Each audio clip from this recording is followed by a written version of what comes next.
The girl was caught stealing, but strangely she showed no fear. Instead, she threatened the store owner that she would kill him that very night. And she wasn't joking, because this was the annual Purge Day. From 7 p.m. to 7 a.m. the next morning, murder was beyond the reach of the law. To address overpopulation, the authorities had designated March 21st each year as Purge Day. This meant that during the 12 hours after the purge began, everyone had the right to kill and be killed. Even more terrifying, once the purge started, all hospitals and police stations would cease operations. Even the president, high and mighty as he was, had retreated into an airtight safe house. Though it was equipped with top-tier bodyguards and reinforced steel panels, he didn't dare let his guard down for a moment. As 7 p.m. arrived, the annual purge officially began. When the sirens wailed across the city, all manner of monsters and demons flooded the streets, taking on terrifying, deranged personas. Some hurled Molotov cocktails in the open, others tied their enemies to cars and paraded them through the streets. Still others set up guillotines right on the pavement. In an instant, the entire city was drenched in blood, and buildings were scrawled with messages about the slaughter. In less than 15 minutes, the city had been reduced to utter devastation. Having offended the girl earlier that day, the store owner didn't dare stay in his shop. Armed with weapons, he climbed to the rooftop to hide at a vantage point. But just as he was carefully surveying his surroundings, footsteps suddenly echoed behind him. Thinking the girl had tracked him down, he spun around, only to find his friend, who had come armed out of concern for his safety, ready to fight alongside him. Just then,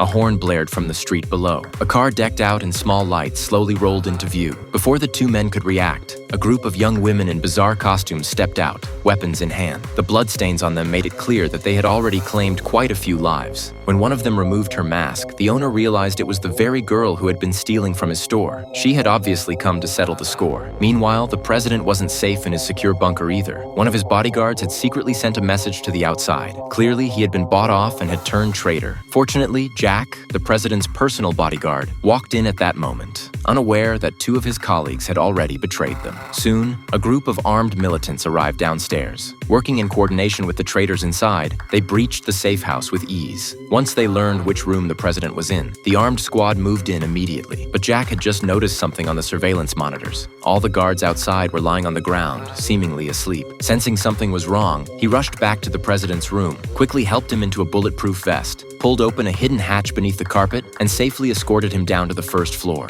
By the time the traitors and their accomplices burst into the president's room, Jack had already spirited him out of the safe house.